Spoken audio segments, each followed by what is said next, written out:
মানুষ বিশ্বাস করে জীবিত থাকতে পুণ্যের কাজ করলে বেহেশত মেলে, আর অন্যায় পাপের কাজ করলে দোজখ নিশ্চিত। এর সবই মিলবে মৃত্যুর পর। কিন্তু একবারও ভেবেছেন জীবিত থাকতে দেখতে পাবেন দোজখের দরজা?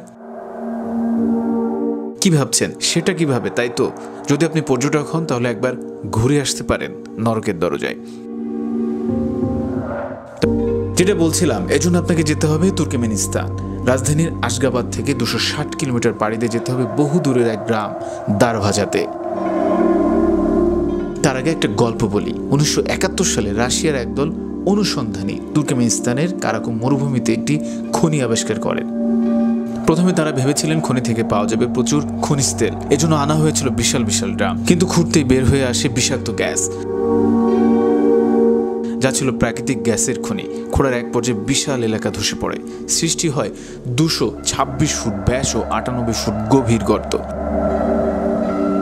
এরপর সেখান থেকে বের হতে থাকে মিথেন গ্যাস। গ্যাসের তীব্রতা এতটাই ছিল যে আশপাশের এলাকাতে ছড়িয়ে পড়ে। এতে বহু পশু পাখি মারা যায়। প্রাণ বাঁচাতে দারভাজা গ্রাম ছেড়ে চলে যায় বহু মানুষ।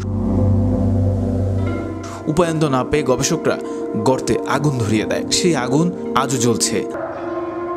তবে আশপাশের গ্রামের বাসিন্দারা অবশ্য নানা কাল্পনিক গল্পের জন্ম দিয়েছে এই জ্বলন্ত কূপটি নিয়ে। কেউ কেউ বলেন এই কূপই আসল নরকের দরজা।